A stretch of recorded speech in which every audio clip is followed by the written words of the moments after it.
Good morning, everybody. Another blazing hot day coming up here in Tokyo. One after the other, after the other. I am so glad I don't work outside these days. This is getting beyond a joke now, actually. Same as what's happening probably where you are. It's getting beyond a joke. Good morning, good morning. How are we doing? Nothing special to report here today. The work is going to be the same stuff. We have buried under the junk here. We have our block. It is coming. The last 2 days I got almost no chance for it. Thursday I worked on this on a stream in the morning, and then it was shop and stuff. And yesterday I escaped. I got out of here. I went over to our secret back street office, not an office, little cubicle I got over there. Locked myself in the cubicle from whatever it was, 10 o'clock till 5:30. Video editing, it's looking good. I gotta stop doing what I do. I do some editing looks good, then I sit back and play it. Don't waste time, just keep editing. It's looking good. It'll be about 50 minutes long, and I'm about halfway through. So it's still a week away, maybe a couple of weeks away, but we are closer. We are closer, and I have to get out of here because the days I don't, the days I'm here, it's just non-stop. People in the door, that's one thing. Firefighting, people from upstairs. So you've got it. Focus. I'm trying to. Video out soon. What was the guy's name? Jerry Purnell. Real soon now, trademark. Anyway, work is coming. Nice day here. We missed something, actually. The guy lives next door. What's his name? Nishinomiya-san. He was born in the building next door.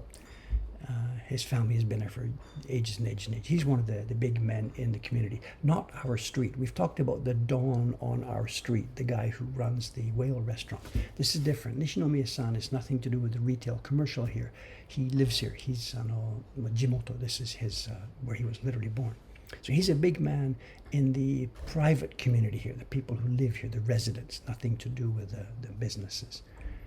And he's a nice guy, not super talkative, nice guy. And they had a dog, which passed away, I don't know, year and a half ago, so whatever. And nothing going on. Then a few months later, they got a puppy. A few months back, they got a puppy. And they've been doing the walkies. And I met him the other day out there, and we chatted about this. He was asking me, what's the camera and stuff? So I explained to him, I gave him the URL. And I guess now that he's poked in and have looked at it. But he didn't quite realize the starting time. So what he's done the last couple of times is he's out for a walk like from 7:40 till 8 o'clock or so. That's their walking time. And today he did the same thing. Just when he got back here, this was 7:55, he stopped in front of the camera and he got the dog and put the paw up and did the hello to everybody. So I had to go out and give him the bad news.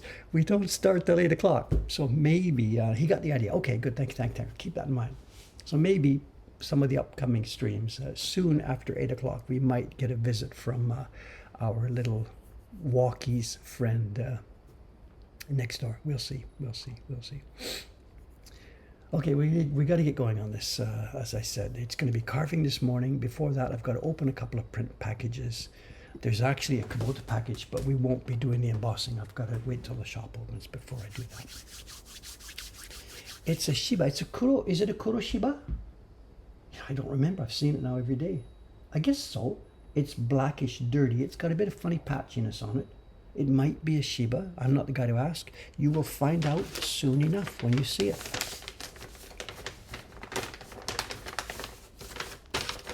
Or maybe you're asking because you've seen him on the street. Maybe sometimes he does get in touch. What's this? Oh, this is from Ayumi-san. She's got her two groups here. She's got the group with a question mark sign, where she says NG, and the group that are OK. She has done a nice job, Mark. This is a recording. This is a nice job. Let's have a look at this. Not the man from the black car. That's a different story. The man from the black car, I haven't seen his dog now in a long time. I mean, like years. And it could be whatever. I don't know. I'm sorry. The guy who lives upstairs in the office there, third floor, he had a dog, but I haven't seen that in a long time. Okay, we have bling. This is a reproduction of one page from an Utamaro Kyoka book. And we have a bit of bling. We have mica powder on the wings, very light mica powder. And we have actual real gold. Not that it's any value here. She's put sunago on this one.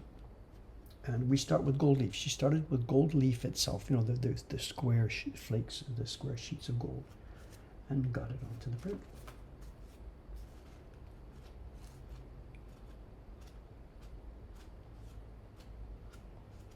The gold is, of course, it's a random pattern. It's not printed from a block. And she's got in her no good pile, she's got a couple that maybe have a little bit, she got dumped a little bit too much on there. Maybe we'll see. I might reject it, I might not. It's kind of too much bling, but whatever. Maybe we should put an option on the website. Select your level of bling.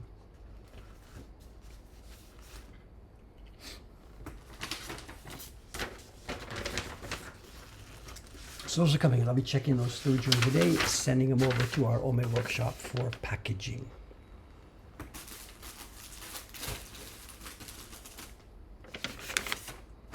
Now let's crack this one. This is Kubota-san. This will need embossing, but we're not going to do it here today. Does using gold leaf increase the cost of the prints? No, it's next to nothing. I mean, gold sounds expensive when you talk about it in kilograms or whatever. The amount of gold on any given print there is just so small as to be inconsequential. I think we get a package, I don't know exactly. It's a, you know, gold leaf has those squares, about 4 inches. We get a package of 10, I think it costs 3,000 yen or something like that. So it's like 20 bucks for a package of 10 of the squares. And for that print, she might have used 2 or 3 squares. I don't know, for the whole batch. So the entire gold cost for that batch of prints is just a few dollars. It's nothing. It's for the appearance. It's not to make it more valuable. And also, too, we use other metals on some of the prints. We use bronze, and we use bronze and copper, and they tarnish a lot, but the gold will stay like a real... Someone saying it doesn't sound like real gold leaf. It is real gold leaf. It's 24 karat, and it's thin. It's so thin. There's very, very little gold. Well, it's gold, but whatever. No, believe me, gold leaf is not expensive unless you buy tons of it. Okay, this is Kubota-san. This is the 2nd or 3rd print in our Scenes of Nature series. This was the subscription series 4 years ago? I don't remember. And it's still going. People still want this series. It's a very, very nice set of prints. Beautiful designs by Ko Ryusai. This one also, just coincidence, this one also has a little bit of bling. It's got pearl powder on some of the fabric decorations. Just coincidence. We're not really going into bling as a thing here at Mokuhankan. So.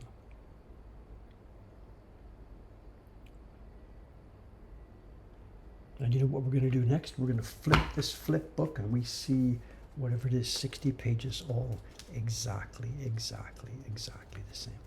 There's not too many. I think last time I showed you a Kubota print, there was like 200 copies. But did I tell you about that? He wrote me a letter, said, "Thanks, Dave. We really appreciate the work. But during the hot summer, please maybe let's, if it's okay with you, let's reduce the quantity on each batch a little bit." So I guess he wants to take it a bit easier. You know, he's got an air conditioner in his room and stuff, but he wants to relax a bit. And I'm all about it. Whatever Kubota-san says, whatever he asks, for me, it's yes, sir. Yes, sir. How high, sir? Absolutely. Whatever he wants, he gets. He is king. He is God. His requests are immediately granted.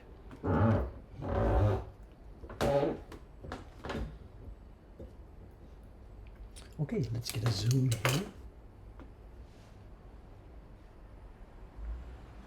Where are we? Can't see.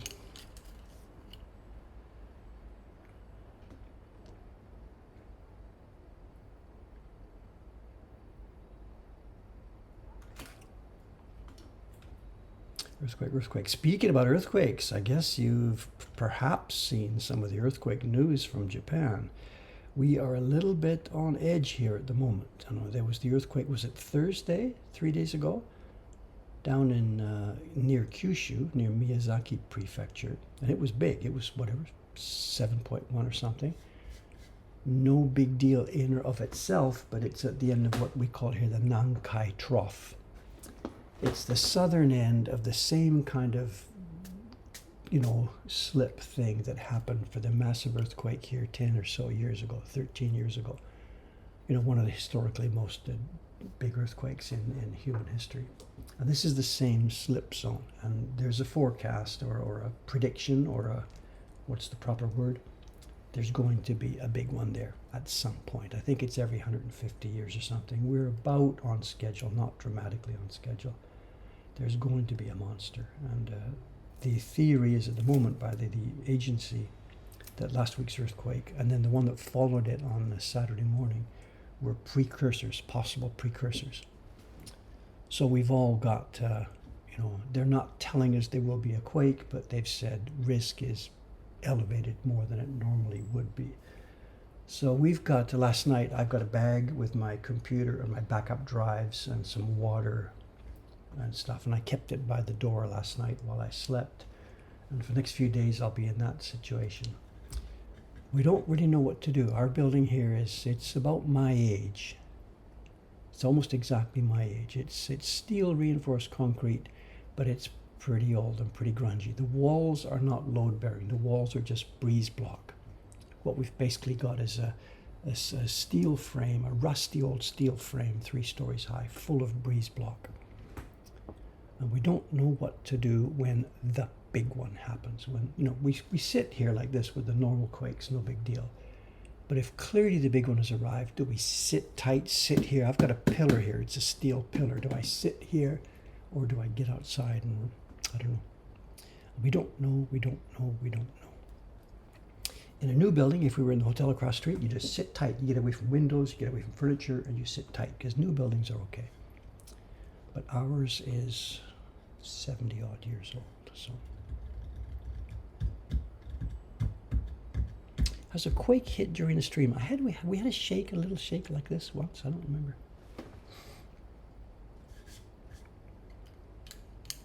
Anyway, we are on edge at the moment. Nobody knows. The agency is saying don't panic, of course.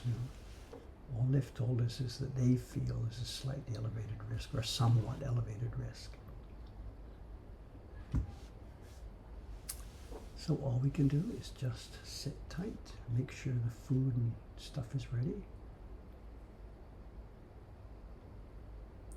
We have a camping stove set up here. We have gas. We have water set aside. Assuming that the building doesn't collapse, we'd be okay here for a few days. We've got food and water and a gas stove that could carry us for a few days, assuming the building didn't collapse. If the building pancakes, then whatever, all bets are off.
In the early gang, previous to the stream starting this morning, I dropped in what did I say? Today's keyword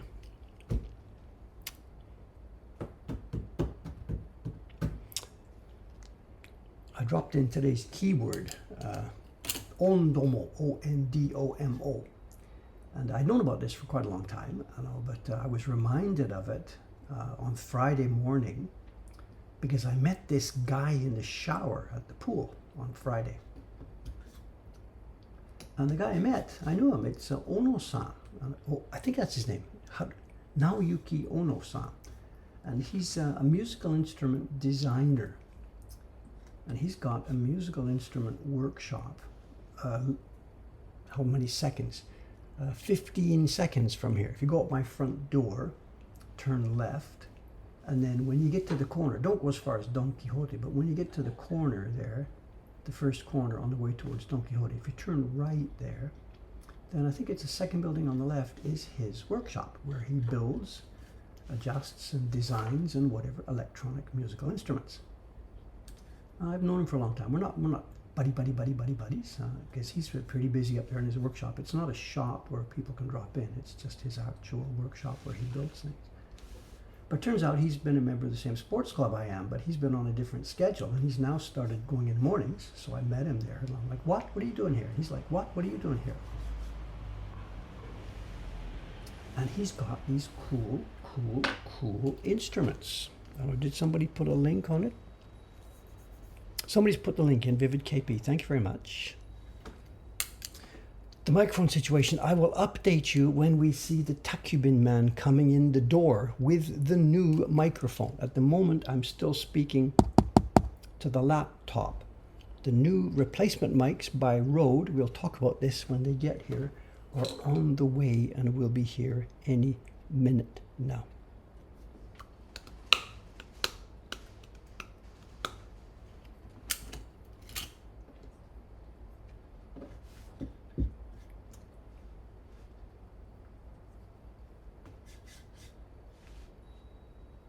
I forgot what I was saying. I can't remember. Whatever. Ondomo. So the very interesting guy who designs these musical instruments. His shop is, I said, literally, you can't get any closer than this. And it's, I guess, if I had that shop, I would have a big sign outside that said, smallest shop in Tokyo or something. If you see the website there, maybe somebody could give us a Google link to this, the Google Street View, because with no exaggeration, I can touch both walls. I've been in there. I can touch both walls of his shop at the same time. Now mine, we talk about this, our shop is pretty much, you can almost touch both walls, blah, blah, blah. That's not true. With his, it is absolutely true. It's a three-story? I don't know, two-story, three-story? He's got an upstairs because I've been up there. Maybe it's 3 stories, I don't know. And it's a cool little, it must have been just a gap between 2 other buildings at first. And somebody thought, shit, let's put a roof on it and we can rent this space or something. I don't know.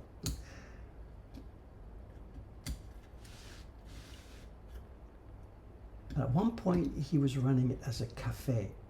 And I guess, I don't know, it just got too disruptive and he didn't have time to work on the instruments or something. So it's not a cafe anymore. Although I think there's an old sign. If you're on Google Street View, it might say Ondomo Cafe. But don't hit him up expecting coffee. It's now his workshop. So.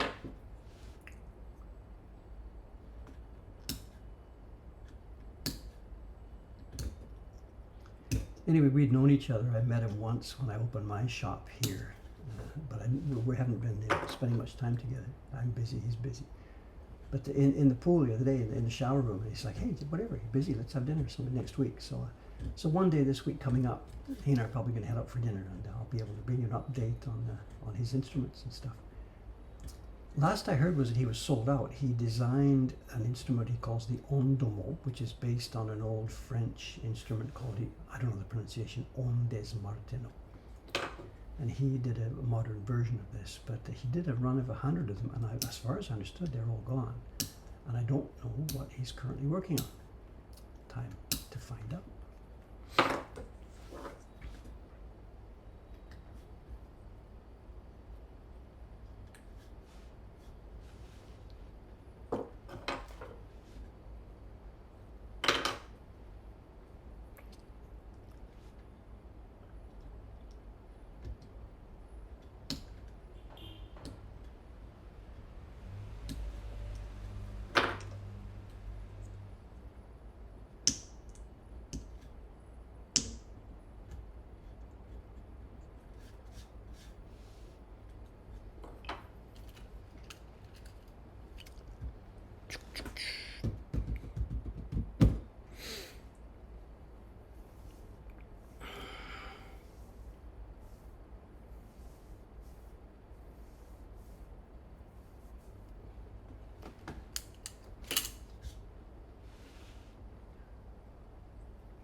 The instrument itself, I think most of us are more familiar with a theremin.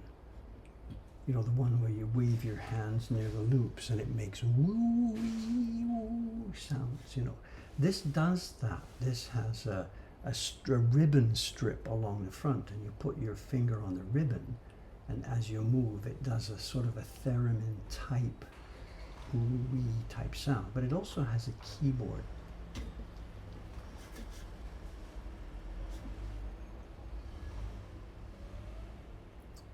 I guess there's a following for this kind of thing. It's never going to be a mass market thing, but there's a following, and that's how he seems to make a living. I don't quite know how, but when you only make 100 instruments once a decade, I don't know. Maybe they're very, very, very expensive. I don't know.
Coming along, coming along. What's this? Links. Talking about the instruments? Thank you.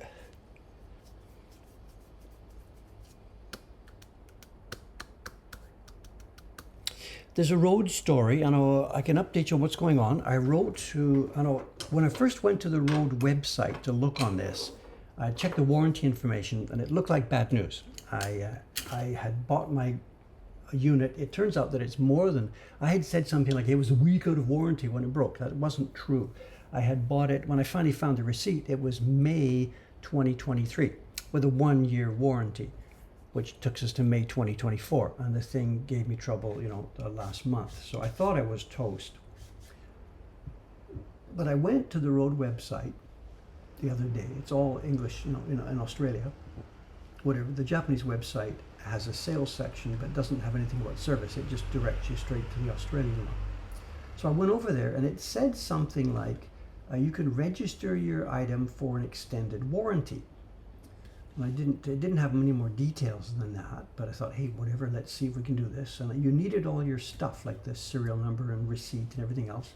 So I went upstairs to Yamada-san, our accountant boy, who is back after his summer vacation here. And he helped me. We found the actual receipt for the thing from May 2024. So I punched it all into the website there, the Australian website, and put in my details and made it like clicked the button for a service claim. And minutes later, I got an email back from a guy, girl, I can't remember, a person in their Australian office asking what's up. So I gave them the details on what I knew. They wrote back and said, try this, do a reset, try this, do a firmware update, try this. I did try this, They wrote back and said, let's try this then. And I tried this. So I had excellent support from a human being there in Australia. It sure helped to be in the same time zone. Not the same time zone, but we're in, office hours in Australia are very much overlapping with office hours here in Japan. So that made things easy. Anyway, super helpful. I finished the diagnostics, whatever. The thing was still DOA. It just wouldn't power on, which doesn't help for all the other diagnostics.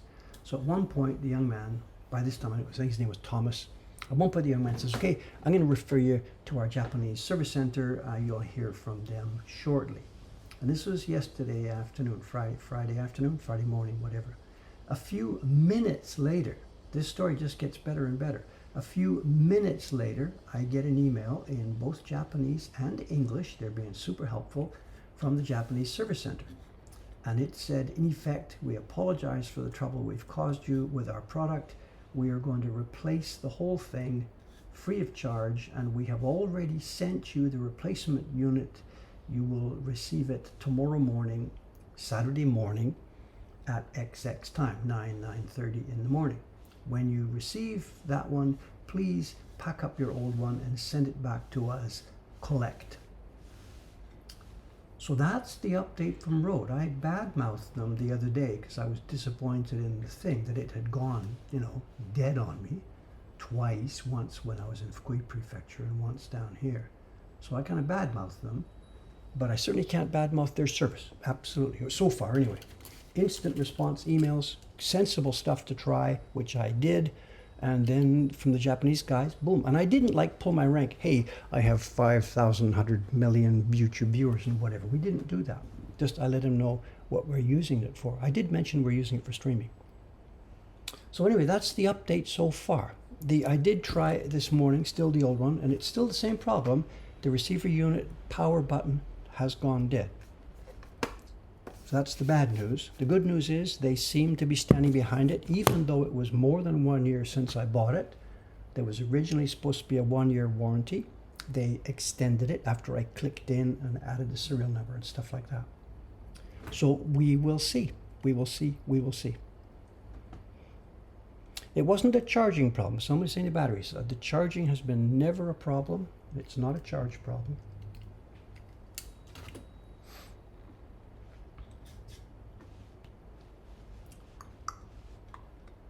I think, could it be me or whatever? I don't know. It's spongy buttons, it's these little rubber buttons, and it says press and hold for 2 seconds to turn the unit on. So I've been doing this, and we've had the thing for, 15 months, streaming 3 times a week. So the power button has been pressed many hundreds of times. And maybe I've been pressing too hard. It's a mechanical button in there at some point. So maybe I've been pressing too hard. When I get the new unit, I will try and be more careful, lightly touch the power button. So maybe it's a bad user who has been squeezing this thing too hard. Someone says, good thing it didn't break during the Etchen trip. It did break during the Etchen trip. I got no audio from my side of the microphone set up. It did break. That's why I was so blah, blah thing. On the next print, we'll see a little Rode logo. No, but I will happily show you the thing when it comes in. So. I don't know. Is it better service because we're a streamer? I don't know, and I don't care. We didn't demand any special treatment. I just told him what was going on. So far, so good. We'll see how it goes. But yeah, instant response to service emails from somebody in a different country, and a human being with a name and a responsive thread back and forth. I got no problem with that whatsoever. Something else to mention too, one thing they were concerned about was they really were concerned that I had bought this from an authorized dealer. And they made this clear up front. I had to show the receipt and stuff. Did I buy it from the normal supply chain? I guess they have a Japanese importer who has a bunch of stores they deal with, and they really wanted that documentation. And they said, if I didn't have this, they said clearly, we're not sure if we're going to be able to help you. So there must really be sort of a gray market issue involved here. And as it happened, I had bought this thing from an authorized dealer, not from some Amazon flake in China or something. But they did make that clear. So for what it's worth, the idea that if you want service for something, you should, keep that in mind when you're looking around for where to buy it and what price you're willing to pay, etc., etc.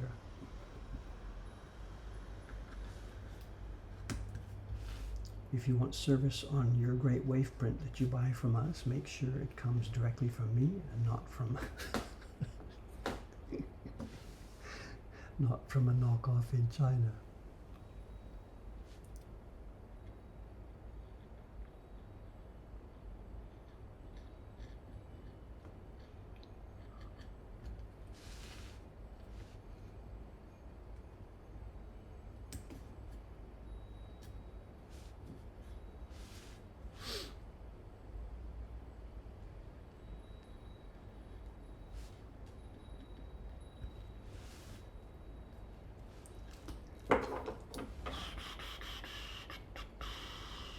Am I getting bored with these lines yet? No. And there's a quirk about these lines that makes it so that you can't get bored with this, that you can't turn off and do this. If this was a woodblock print that had, 100 lines like this all in a row, you got a bit of a problem because it does get repetitive. But this thing, these 100 lines are all radials. And every single one of these has the wood grain in a different direction. You get some of them, the ones at the side here, these lines are going to be cut along the wood grain. These ones were cut against the wood grain. And all the ones in between are at some funny, strange angle. So there's no mindless get to work, turn your brain off. Not for this one. Every single one of these. Where's the wood grain? Can I pick and pry here? Which way is it going to break? Which way is it going to pop? This is not a trivial job, actually, this one. It's good fun because of the challenge.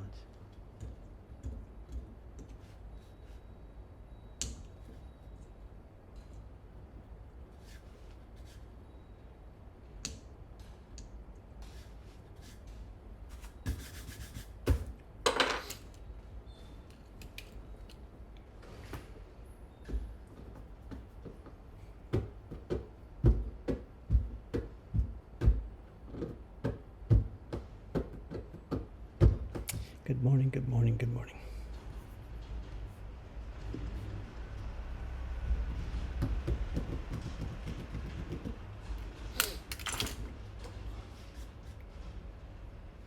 They're also now, of course, getting longer and longer and longer.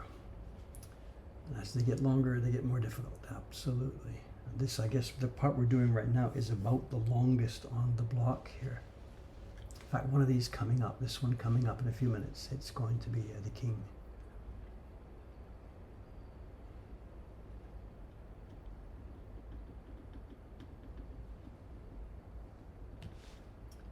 There's something else we talked about the other day. Newer viewers here maybe can catch this or not. When we're cutting this one, we have to cut this side and this side. That's already done. So we don't cut this one first, we cut this one. The one on this side to give relief.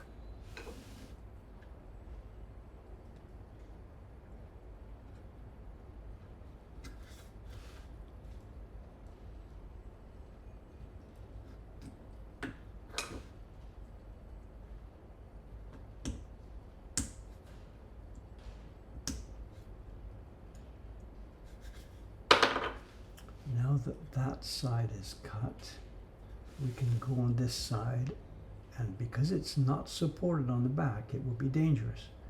Cutting here with no stress relief would put too much stress, potentially breaking this.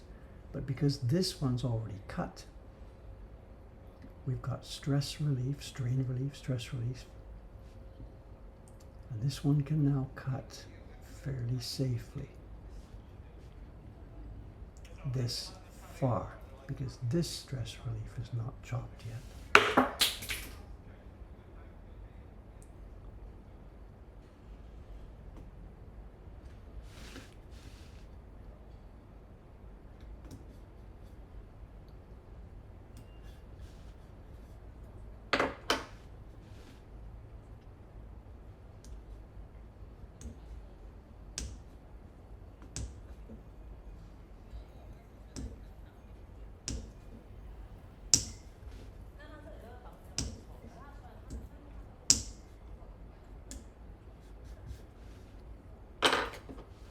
So same theme. Before we can cut this one now, which is unbacked, we have to cut the one opposite it.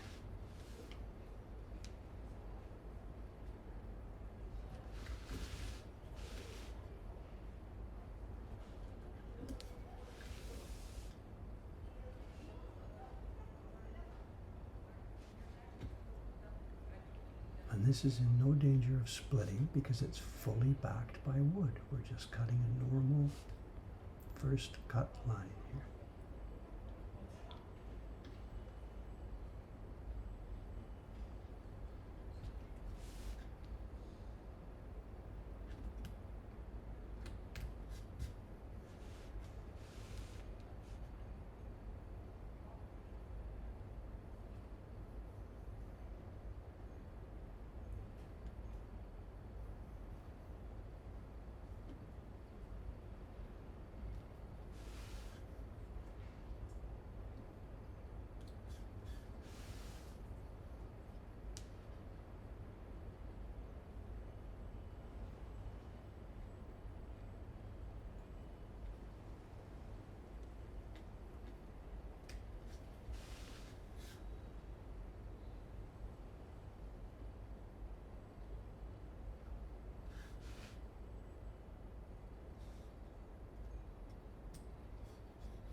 Is the street quiet today? Saturday morning. It's a weekend. Actually, it's a what do you call it? It's a long weekend. Sandenkyu. Saturday, Sunday, Monday is off.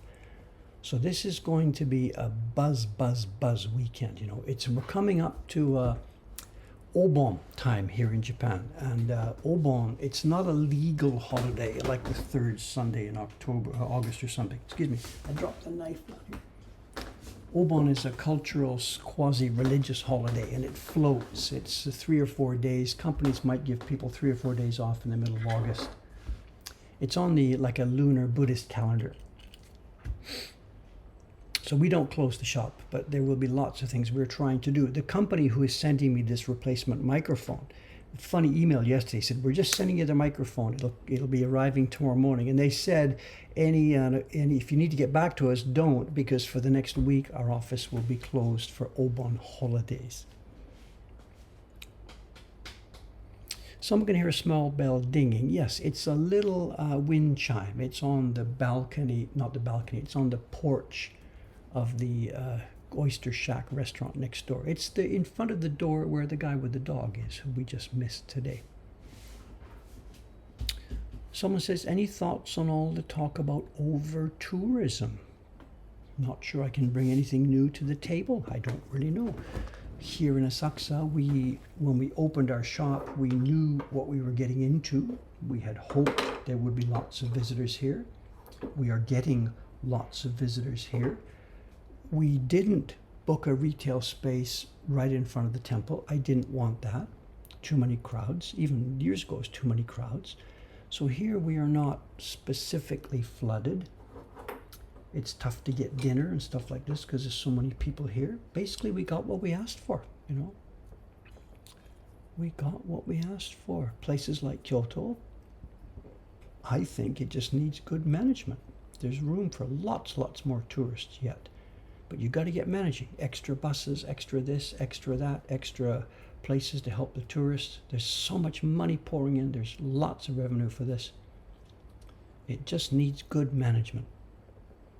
And then, of course, good PR to get them into other interesting places. There's so many cool places to go to in Japan. First time comes through, everybody does the grand tour, Tokyo, Hiroshima, Osaka, Shinkansen, back and forth. Boom, 2 weeks, you're done and gone. But next time, people need to get out of town. Higher prices for tourists. There are a few places that have done this. I think it's immoral and unethical, of course. Of course. To me, that's a no-brainer. You don't do that. You don't have an English menu for 5,000 yen and a Japanese menu for 3,000 yen. You don't do that. In fact, our shop, it's the other way around. Our prints have two prices. The higher one is what Japanese people pay, and the lower one is what tourists pay.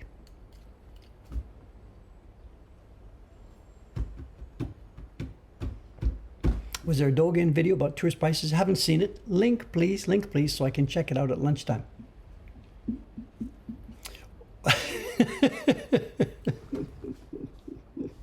Yes, of course, the higher prices, of course.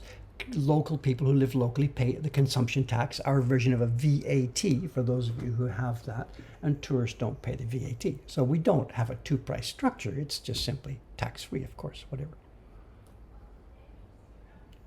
Do we ship? Yes, we ship anywhere in the world that the postal system or FedEx or whatever will deliver to. I think Afghanistan is off at the moment. I don't know. We ship. Our girls upstairs are really good at this. There's a pile of packages facing me over on the wall there, waiting for a DHL pickup this morning. Our girls are good at this. We have really got an efficient system. Boy, oh boy, oh boy. A couple of efficient young Japanese ladies combined with a very efficient software system behind them. Our in-house software talks directly to the post office.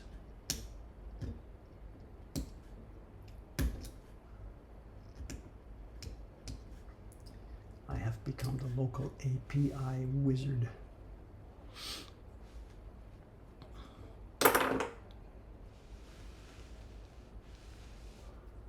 The one, though, that was too much for me is the FedEx API. Those of you who know anything about the business out there, the Japanese post office API, that was a piece of cake. It's insecure. It's insecure, old-fashioned, and really easy to use. The FedEx API is different. It's one of the most massive, complicated computer systems that's ever been designed by the hand of man. And I do have access to it. We have a password and stuff to get in there, but before we can use it, they have an interesting demand. I have to submit my software to their security people for clearance before we will be allowed to access their API. And I get this. I'm not in any way complaining when I say this. I'm just describing the situation. I get why they do this. I'm fully on board with it. But I actually can't comply because they have a list of authorized software pieces and modules and writers and whatever that are used before you can get into the FedEx back end. And again, I'm 100% on board with this. They don't want some dorky hacker getting in there and playing with their system. So we won't be able to use the FedEx API. We don't have enough FedEx things to make it matter. The girls just have to go to their website and log in by hand and put the details in with a CSV update, stuff like that.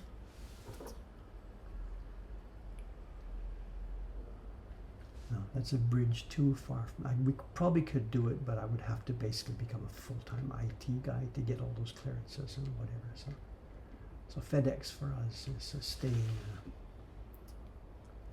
staying off out of our systems. I mean, that must be the job from hell. The #1 IT boss for FedEx. My God. That's got to be one of the most stressful jobs on this planet.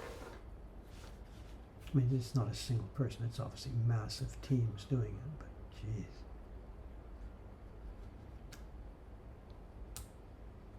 Do I want anything to do with that? No, sir.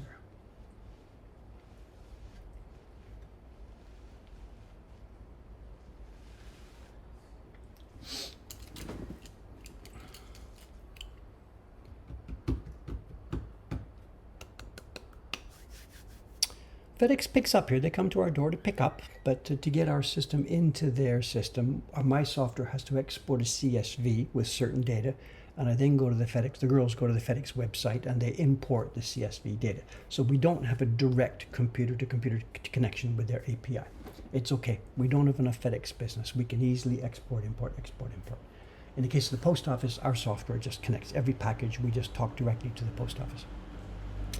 Did I figure out reporting the YouTuber? Yes and no. I don't know how much you know about this thing. The videos that person has copied are not my videos, and they are not YouTube videos. They have copied Twitch streams. So it's not a question of copyright content that so much. It's a question of impersonation.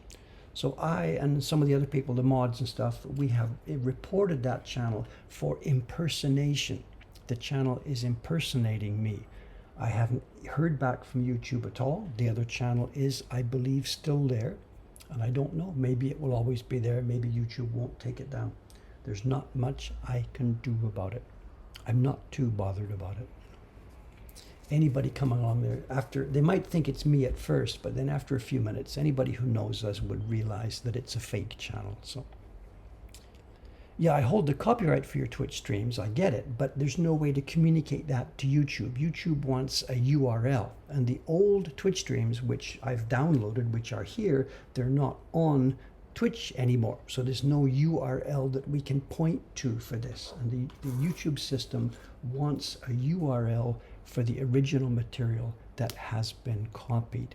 So can't easily do that. Yes, if I did my own, I don't know, the gentleman who's doing this, what's it, straight edge, I forget the handle name, straight edge dude. One of our Patreon supporters for many years has been uploading our Twitch VODs to YouTube. And we're in touch with him on this. He's in the loop on this too. And perhaps he is able to make a copyright claim because it's his YouTube channel, not mine. It's my sort of quote unquote content, but it's his channel. It gets messy and it doesn't fit the normal way for reporting problems with YouTube. Anyway, we're on it. We're going round and round, back and forth, trying different things. And maybe it'll come down, maybe not. Again, I'm not really going to lose a whole lot of sleep over this. So. The higher profile that our stuff becomes, the more it's going to get copied. You know. And at the end of the day, business talk, whatever, at the end of the day, you know, the sort of major take on this, we've talked about this before. I think the example I used, I forget at some point, was if I woke up one morning and there's a report on the front page of the New York Times. Breaking news, woodblock printmaker David Bull images have been now ripped off more than 10 million times. If that was a news report, you know, then, oh my God, we have arrived, you know, we're there, we're sailing. If we can't make a living now with that kind of public activity and public profile, then it's up to us, you know, it's on us. The failure is our failure. So the more, it's a bit paradoxical, the more that we find examples of people ripping off our stuff, it's actually a mark of how successful we are. And if we can't make a living at this with that level of public interest, then we're you know, it's on us to do that.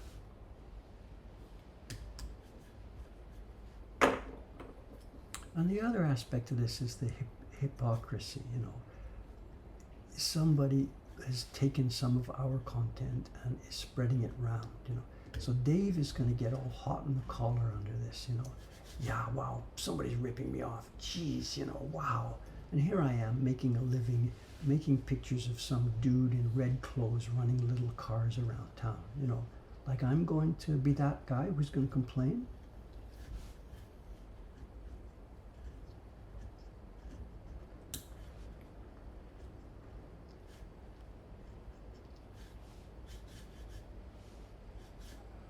So our policy has pretty much been just put it out there and, you know, don't sweat it, you know.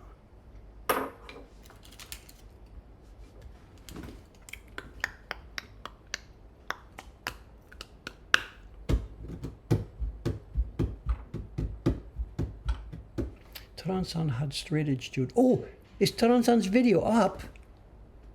Taran-san, is he here? Is the video up?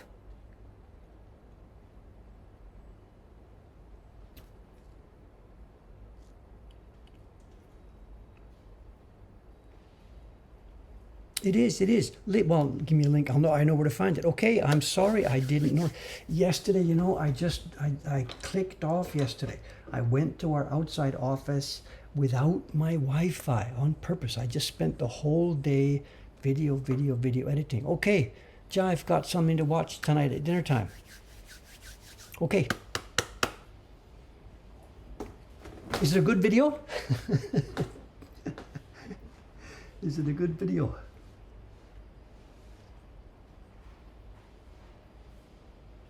Yeah, that was supposed to happen Thursday, wasn't it? I didn't. Yesterday was tough. I'm sorry, just too much going on yesterday.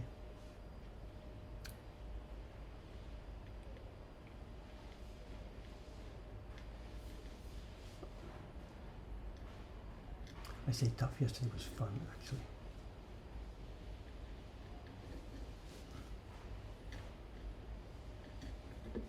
I say fun. Fun is in quotation marks, you know, fun. I'm learning Final Cut Pro, and there's this word, the G word, four-letter G word that we've been using on this channel recently to show understanding and things. And I do not get Final Cut Pro yet. So no, I don't get it at all. I'm using it. I'm editing video. I'm getting something done, but I absolutely do not understand that program. And it's my fault. It's nothing to do with the software. It's me. And the problem is I've come to it from iMovie. I spent a decade editing in iMovie with its timeline. Jump to Final Cut Pro and it looks like the same. Oh, there's a timeline. You do this, you do that. And I made the big mistake of assuming that a timeline in Final Cut Pro was basically the same thing as it is in iMovie, and it's not. It's not even, whatever. Those of you who know what I'm talking about, you know. Those of you who don't know, whatever. I don't know enough about this to be able to explain it yet. I do not grok this software. And the problem is I don't know what I don't know. Like part of the video, there's a place here where we put two cameras on the same thing, turned them both on, and we went in. So okay, that's what they call multicam. I've started to get that. But then there's another aspect where I did take one and take two with both cameras. And now we're talking about auditioning in Final Cut Pro. Which take are you going to use? And I am very much struggling with the idea of having two takes prepped, looked at both of them, and I want to switch back and forth, partly using one take and partly using another take. And I thought this was what they called auditioning, but I am struggling with this. It doesn't seem to allow me to use part of one take and then part of another take. I'm not asking for advice here. Please don't start filling the chat here with advice and lessons on Final Cut Pro, because I know where to get advice from, obviously. Just get Googling. So I'm working through this.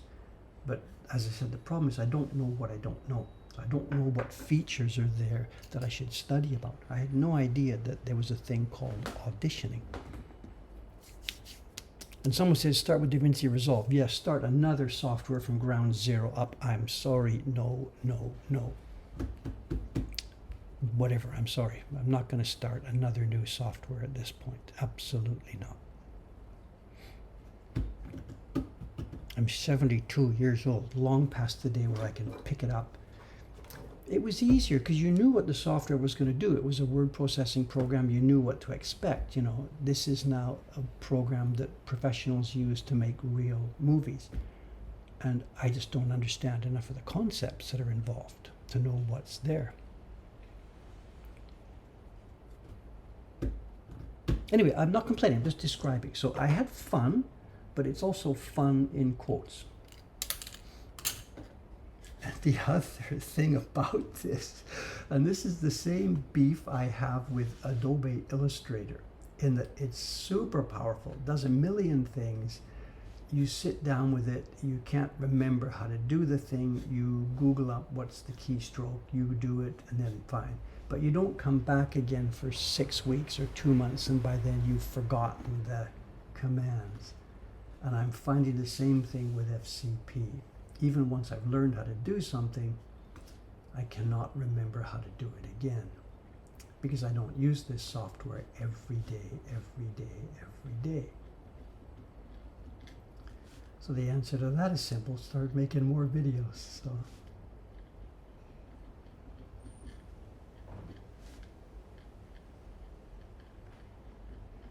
But it's coming on. It's coming on. The next danger too is overuse of features, and this is me. I'm going to do this, absolutely. I'm going to fall into this trap. When you see the next video, those of you who know about video editing, who are professionals or semi-professionals, you're going to watch this thing and you're going to think, oh, here we go. Here's a guy who thinks he's learned Final Cut Pro, and he's using too many of these features too often. It's like the thing we did when we first got our first Macintosh with all these font faces. And my first newsletter, like within the first page, there's 15 different fonts on the first page. You know? And a professional is just face palming. Oh my God! You know, we've given amateurs these professional tools, but they've got no taste and no, you know.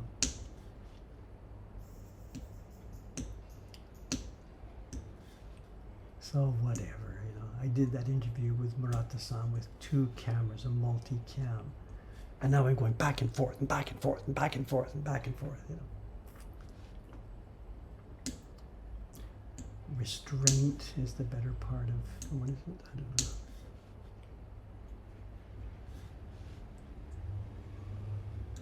So the pros can laugh, whatever.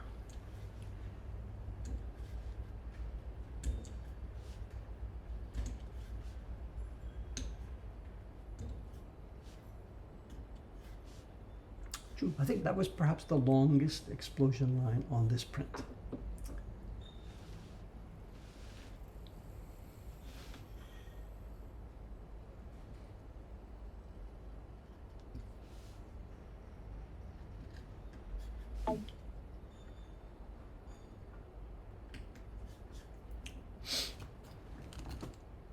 Are you bored yet? Coming around. We're coming, you know. It'll be finished by Monday. Don't quote me.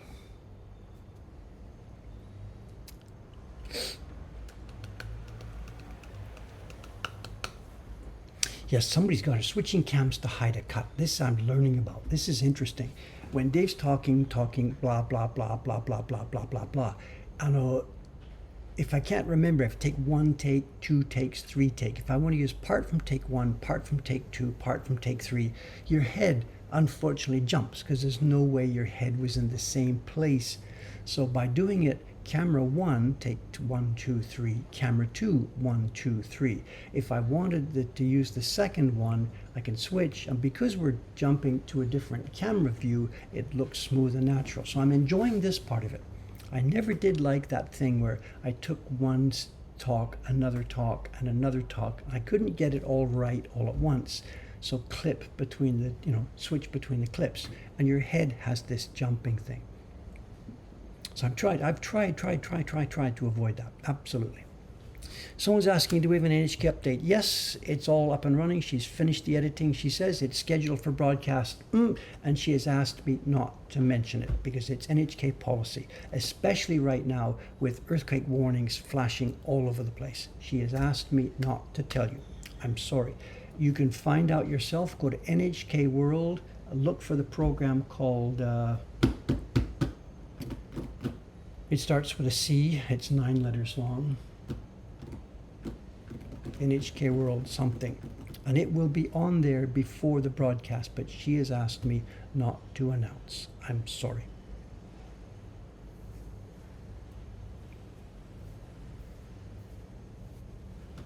Chat room. 8 letters.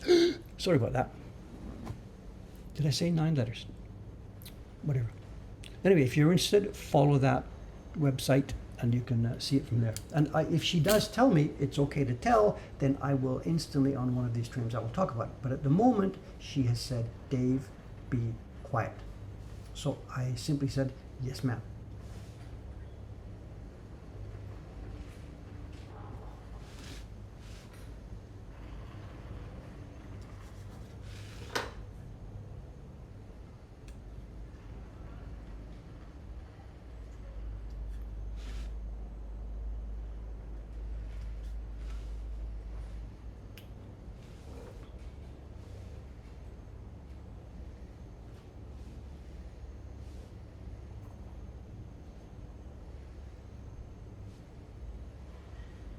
And remember too, it's going to be a short program, it's only a few minutes long, 3, 4, max 5 minutes.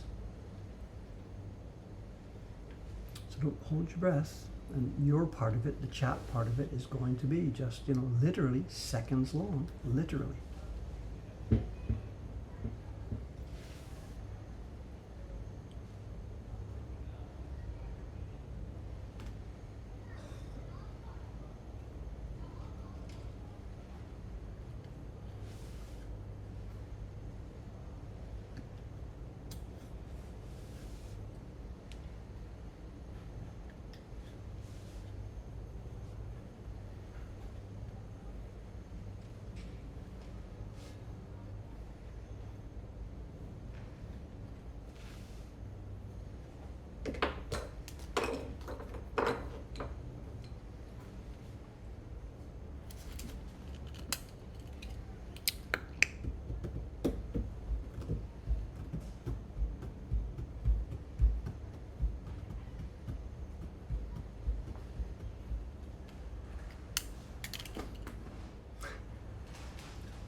What's someone saying? 15 seconds of fame here, this TV program? Or your own 15 seconds of fame, yes.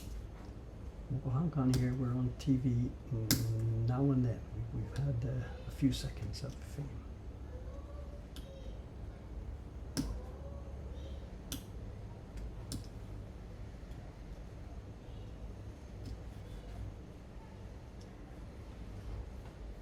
Is there a sound outside, like airplanes or something going by? I've got the audio on outside. Should I turn it off? Is there a roaring sound outside? Here's the outside audio. Is that better?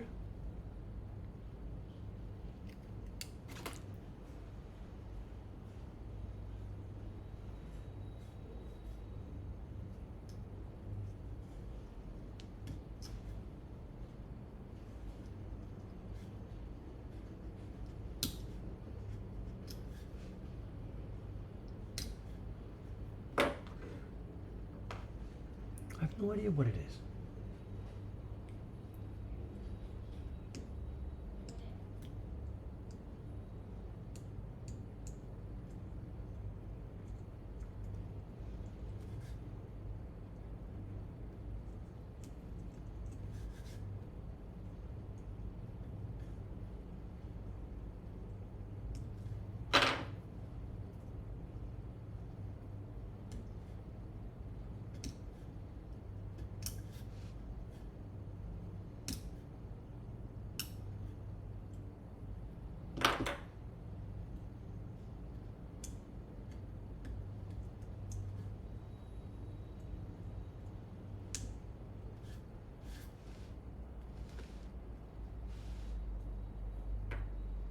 Now it's dying down.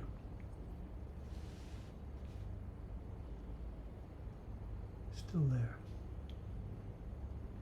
Coming back.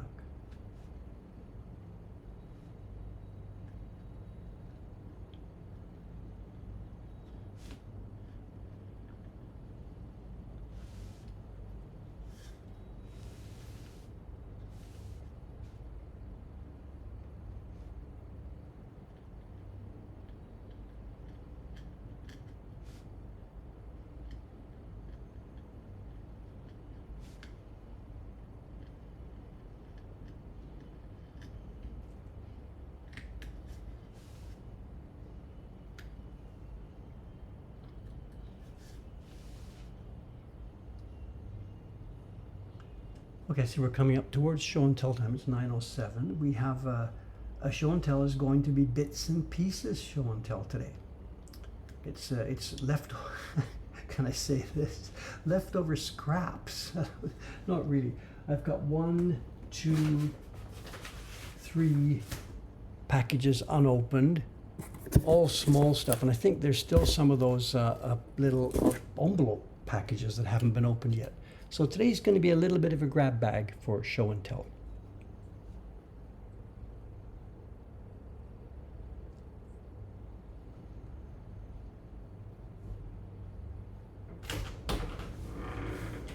Morning. What's the sound outside? Like airplanes going by? Do you know? Can you tell what it is? There's a. Oh, are they hammering concrete? Soka, jackhammering. Good morning. Good morning. Good morning. Okay, I get it then. All right. It's the new building that was put up by the Chinese investment company behind us. Fully fleshed out, 3 stories, ready to build. Somebody has rented it and they're jackhammering out all the floors. The way it goes here. No idea.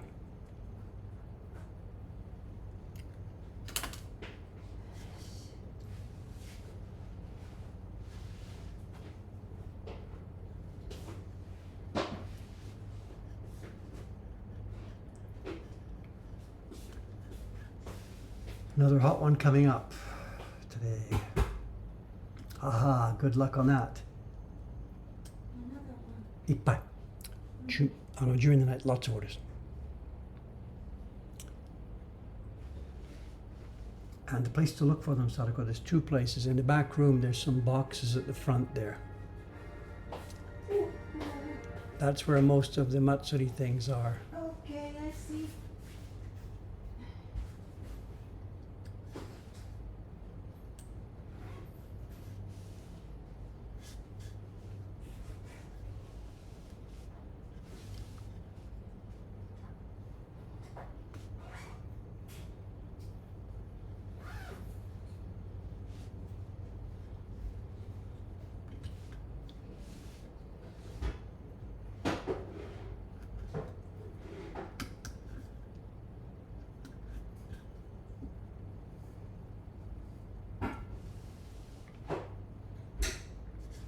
Actually, too, now that I think about it, for show and tell, there's something else that's waiting here to be opened that we can add to show and tell. A very, very, very special item. Some of you will be very, very happy to see.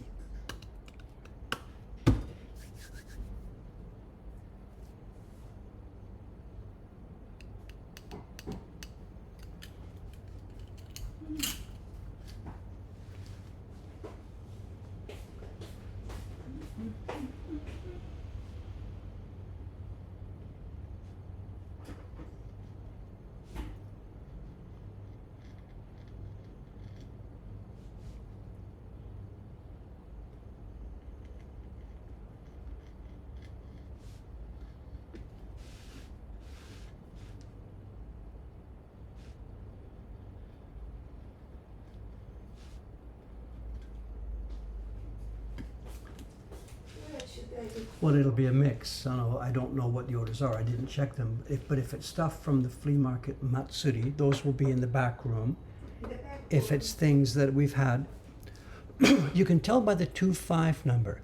If it's 251 something something something. 2524. Or 6 digits, right? 25. All starts from 2. Yeah.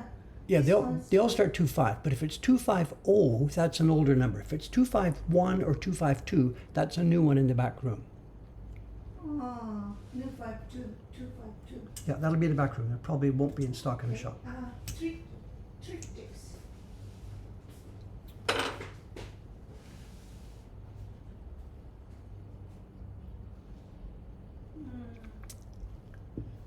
No idea where it is. Well, again, don't worry. Just make sure it's not in the shop then, you know, so that nobody else can grab it. That's the priority.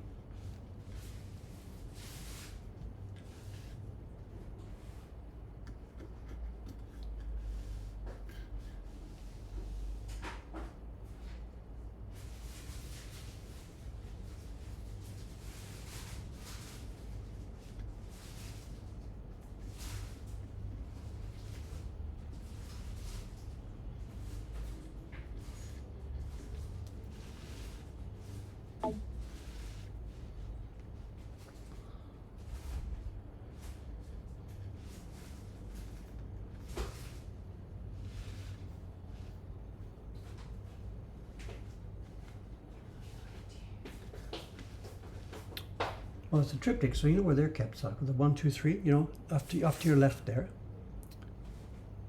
Right there. They're all 1, 2, 3. Dot, dot, dot. No, right where you are. You're touching it. To your left. To your left. Hi. 3枚続きです。そう。ここかな No, no. Here, not the blue one.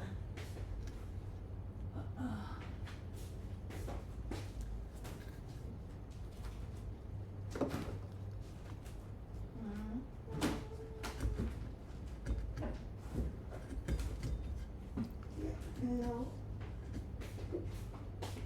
No.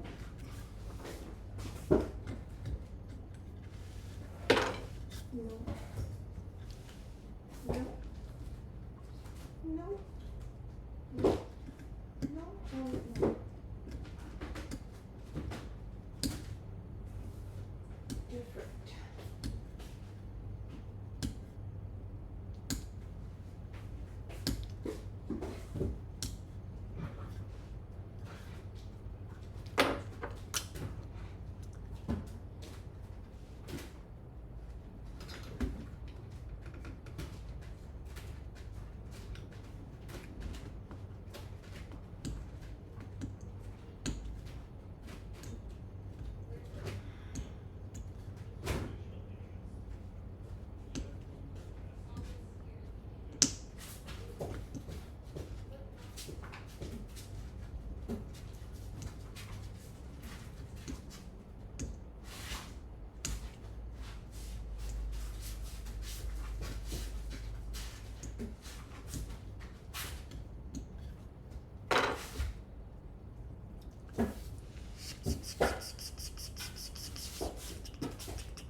Okay, I think that's enough for this morning.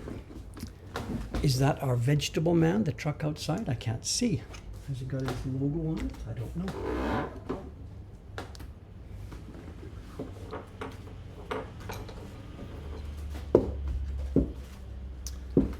Okay, this is Saturday morning.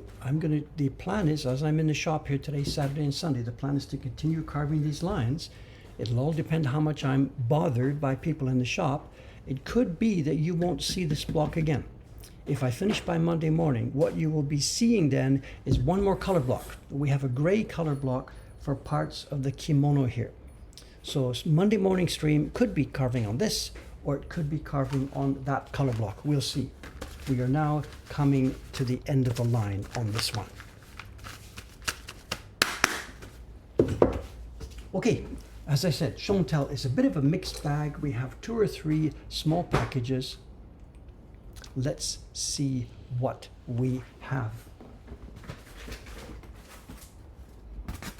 And actually, I don't even remember. These have been here waiting for so long. I knew at one point what was inside them. I no longer know. So let's get surprised, you and me both. Your socks are safe, I'm sure. There's going to be nothing. Wow! Maybe. I don't know. I don't remember what's here.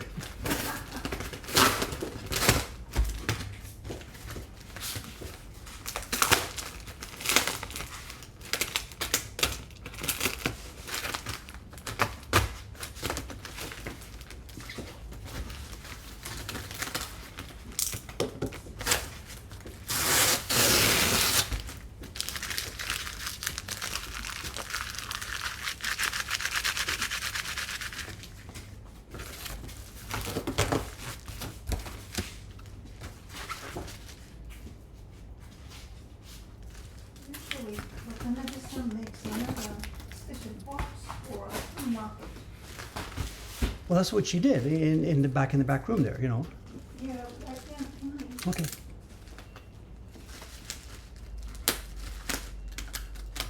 I see the name. I still don't remember what this is. It says Uta Karuta, Edo no Uta Karuta. Uta Karuta is when you do, you know, the poetry series that I made, the Hyakunishu. It wasn't Karuta, but the poet series was 100 poems.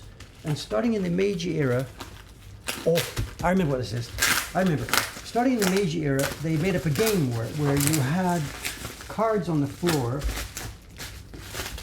I remember what this is. Okay. Oh, junk. That's 2 layers. Does that count as a separate layer? 3 layers? I don't know. Who knows? You're counting. Okay, what we have here are some senshafda prints. What was it, guys? Senshafda prints, made with the theme of Edo no Uta Karuta. Karuta, they're small cards, and Uta is, of course, refers to the poems. So these are poem cards turned into woodblock prints for a senshafda group. I remember getting these months and months ago on an auction. How many layers? 4 layers? 5 layers?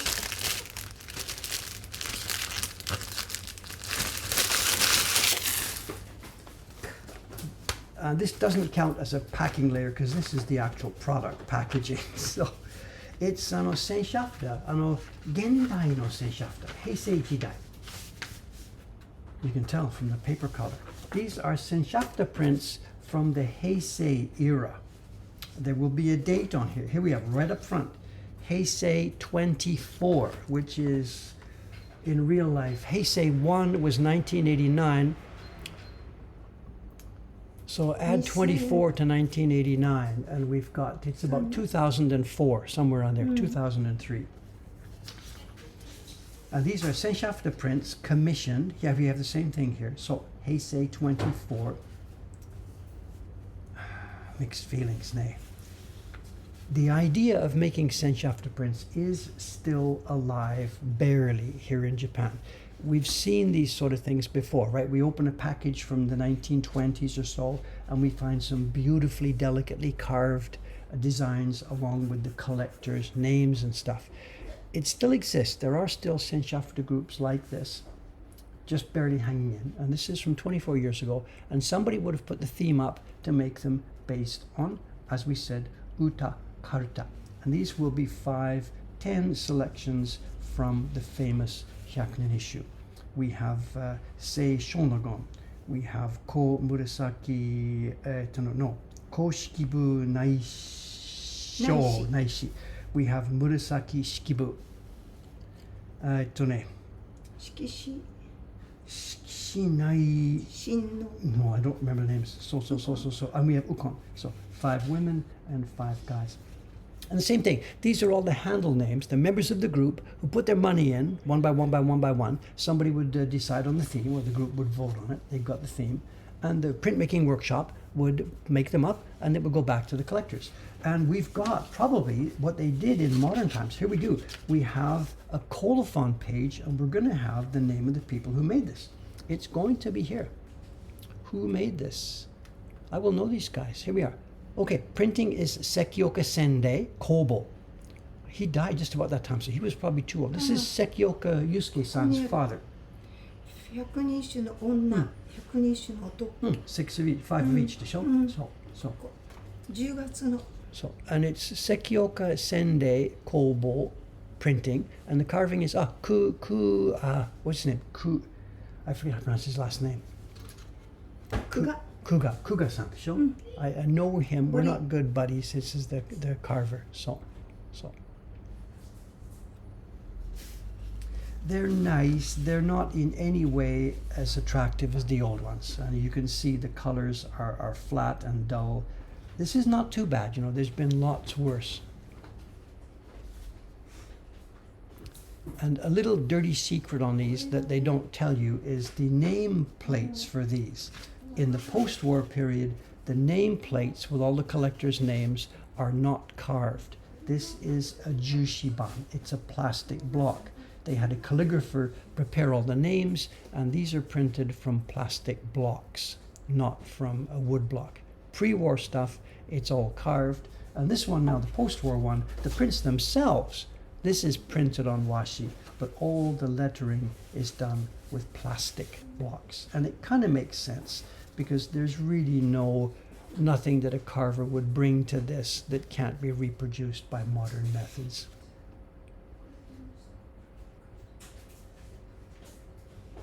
The picture itself is different. We have taste from the carver, but not from the calligraphy. Okay, let's move on. I said we have a mixed bag today. Let's grab the next little package.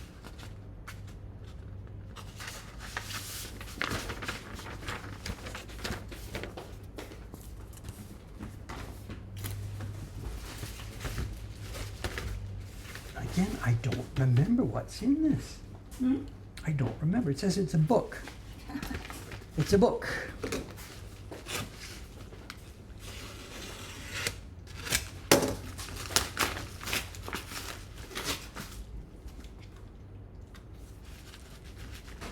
So, interesting, but socks remain on. First, I told you, no socks off today. Relax. We'll save the socks for the days when we really have something spectacular. This is not that day. 1 level, 2 levels. A book, this is awfully small for a book.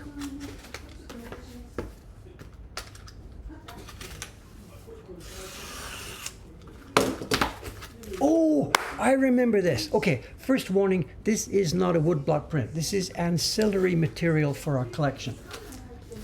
Soka. Red alert, this is not a woodblock print, but it is of huge interest to those of us who collect woodblock printed ship menus.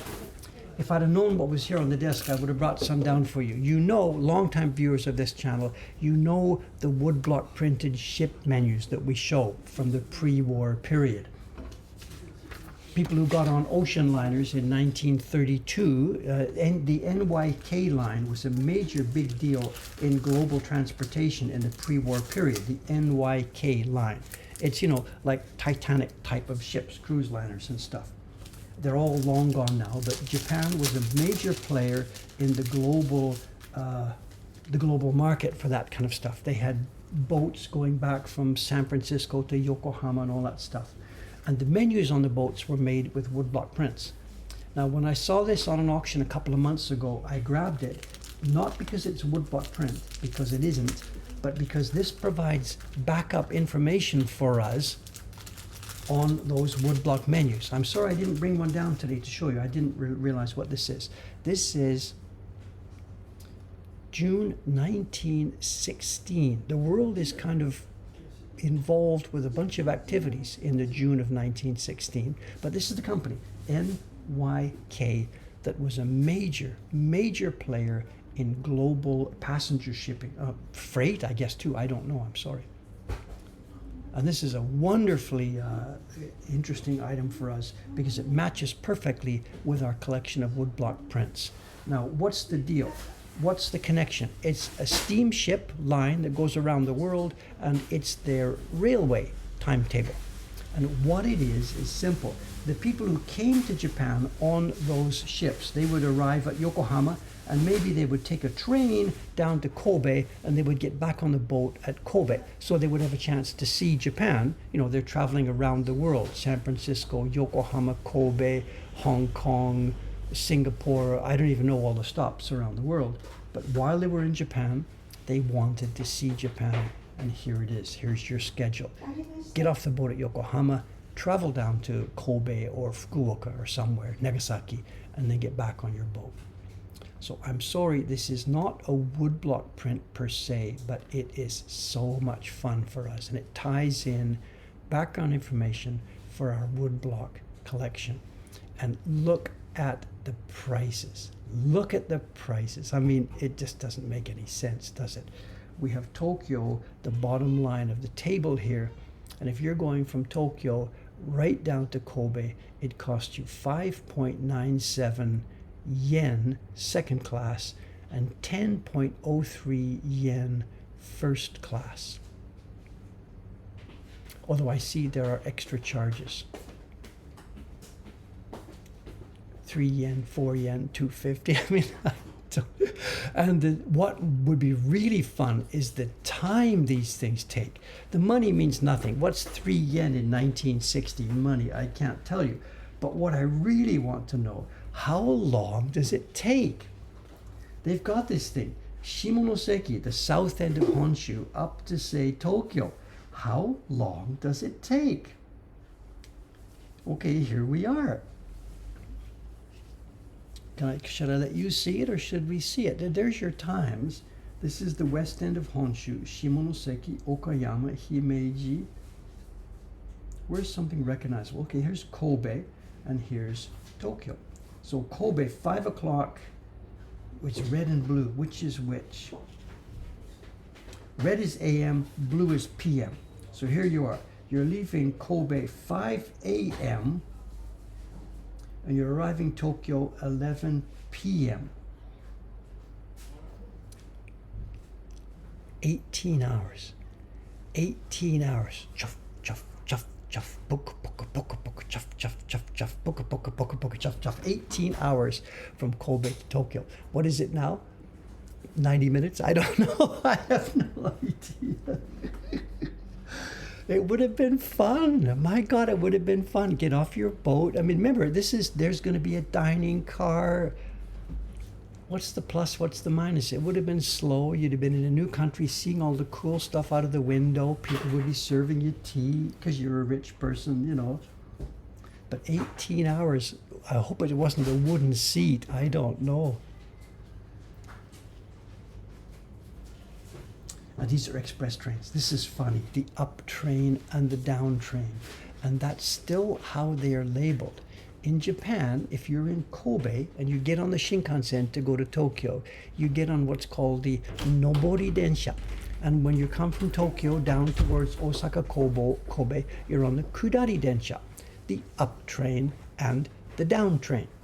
Because all lines in Japan are labeled with a central starting point and then out to the other point. And the starting point is considered the top. And we're not talking about going up hills. We're talking about a logical thing. From Osaka to Tokyo is Nobori Densha, up to this central core. And then the other way around is the Kudari Densha. Literally up train, down train. Can you read this thing? I've been chatting it. We've got it. Where are we? This is Kobe. This is Osaka. Yeah, Kobe to Osaka is close. It's only 55 minutes. I mean, like you could walk that faster, but whatever. Cool. I'd love to see pictures of the trains. They must be out there. What kind of trains were common in Japan? And this must be, puffers. 1916. They wouldn't be diesel, would they? No. This must be puffers. Puff, puff, puff, puff, puff. Anyway, I'm sorry not to have the woodblock print standing here for you ready. What I'll do, if I remember now, on one of the next streams coming up, I will bring some of the menus to show you the connection with our work of woodblock prints. Those of you who have not seen those, I apologize today for the little bit of a sidebar. So in the next stream, I'll tie this together with the woodblock so you can see what the connection is. Thank you very much. Okay. Now for me, 2 days of busy shop action and hopefully getting as much carved as I possibly can while we do this. There's our outside. Okay, Did I say 1916? Did I say something wrong? 1960. I'm sorry. The title says 1916. I apologize if I got it wrong. Anyway, here we go. Okay. Thanks again, gang. See you in a couple of days. Oh, we're asking, what's the deal? Are we rating? Is Martian up and running? Okay, let's do that then. Okay, those of you who wish to go over can spend a few minutes with Sensei Martian or whatever. Those of you who raid, Sensei Underbar. Let's link up to him, see how he's doing. Thanks very much. I'll see you all on Monday. Raid counting down, it says. I have no idea where he is. Heading towards Yamagata? Do you know? I don't know. Looks like we're good to go. Okay, thank you very much. See you on Monday.